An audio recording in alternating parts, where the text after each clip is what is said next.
Alright guys, welcome back to the chess set tutorial part 3. Today we're going to be making the chessboard and also rendering out the image. We're on the home stretch guys. Let's get into it.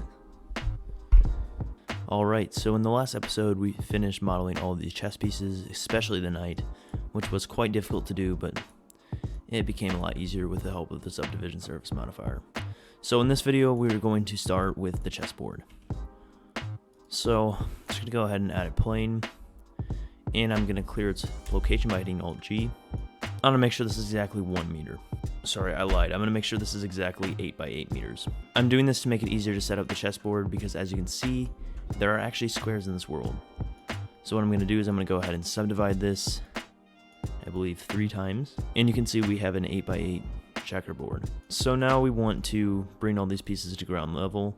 That's actually quite easy to do. All you have to do is set the Z value to 0. To align these pieces, just make sure they're set to 0.5s to make sure they're in the center of the square. And after that, you can just turn on snapping and make sure it's set to increment. And you can just hit G, Shift Z to lock it on the other 2 axes. And you will see that it actually snaps in position. But you just got to make sure that if your X value is -3.5, you got to make sure your Y value is also an increment of 0.5. So just do that, and now the snapping should work. So now it only snaps to these squares, which makes it very easy to set up a chess set. So just do that for all of them, and then set them up like a chess set, and I will show you the configuration in a bit, just in case you don't play chess. Now, if your pieces are way too small, just remember that you can always scale them up. If your origin, as in this place right here, the pivot point and also the scaling point, if that is in the wrong spot, then it's not going to be good for you. If you set the Z value to 0, it won't look like this. It'll just appear somewhere in the middle of the grid. In order to set it perfectly there, just select your bottom face and hit Shift S, cursor to selected, and then go out of edit mode, right click on it, set the origin, and set origin to 3D cursor. Okay, so now that you have these all aligned to centers of squares, I'm going to show you the configuration you need to put them in. You can always duplicate the pieces hitting Shift D and just move them into position. To set up a line of pawns is very easy. You can just hit Shift D, X to lock it on the X axis, and then just hit Shift R to redo that over and over again until you reach the end. Okay, so this is the configuration you should have.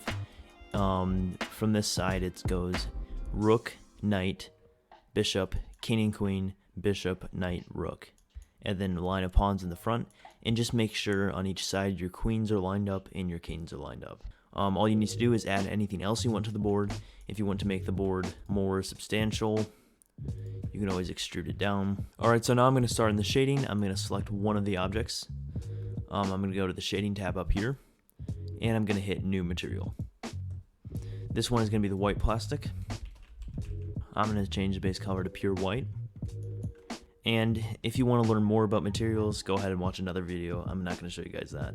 I'm just going to set the roughness to 0.3, maybe 0.4.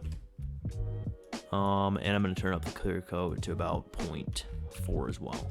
Now I just need to select all of these pieces, not the board, and select that, and hit Control L, and materials. So now they all have that white material.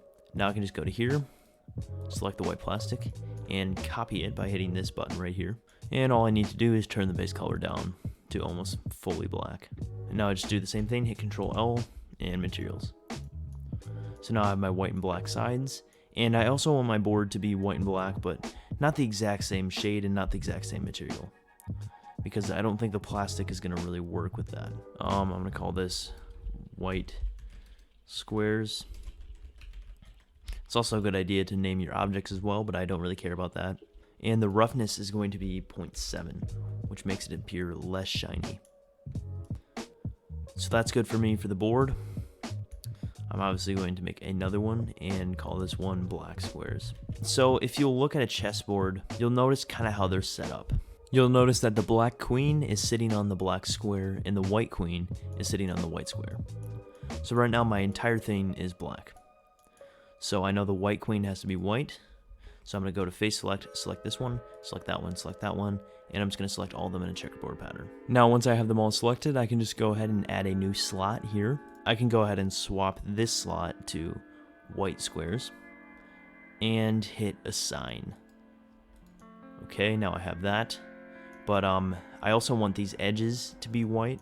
Okay, now I'm just going to do the same thing. Click on this and hit assign. So now we want to render this in a beautiful way. So just go to the layout tab and switch it to cycles. If you have a GPU, you can go ahead and switch your device to GPU because it's almost always faster. If you don't, that's fine, it'll still work. Don't worry about any of these settings for now. Just make sure it's set to cycles.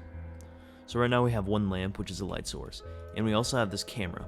If you hit numpad 0 or if you hit the tilde, you can view the camera. You can set up this camera however you want, but I'm going to go to this view tab and hit lock camera to view. That way I can just navigate the viewport and pick my camera angle from there. This looks pretty good to me. Might zoom in a little bit, but yeah, that's kind of the camera angle I'm going for. So I'm going to go ahead and deselect that. So another thing, we don't want this chessboard to be just floating out of nowhere. If you want that, that's fine, but that's not what I want. Then I'm going to add another plane. I'm going to move that down. Go to side view, just make sure it's slightly below this, and scale that up quite a bit. Now to make an infinite background, all we need to do is select this, go to edge select, extrude it up. So now we kind of have this infinite background, but it doesn't look real great right now because we need to bevel all of this to make it more infiniter. Just turn this up and go like that to make this soft bevel. Now you could have done this with a circle, but it's fine to do this as well. Hit shade smooth, and you now have an infinite background. So this background obviously needs a color. I'm going to go ahead and disable this face orientation. It's very annoying. So this background needs a color, it needs a material.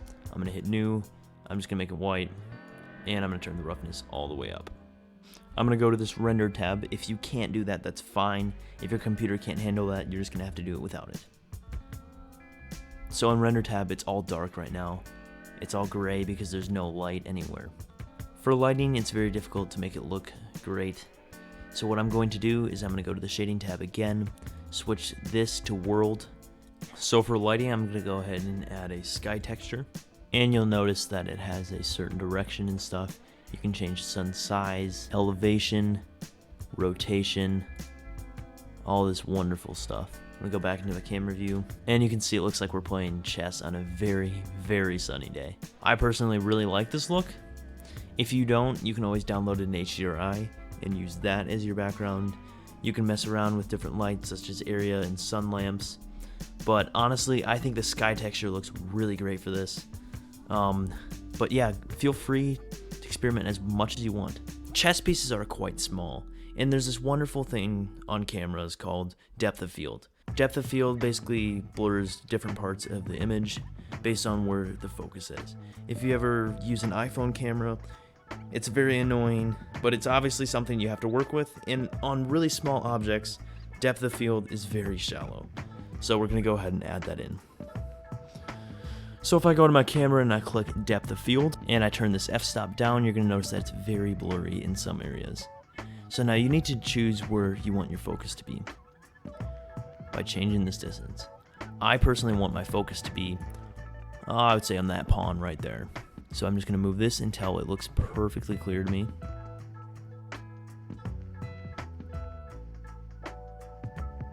About there looks good, and I can go ahead and turn this f-stop up.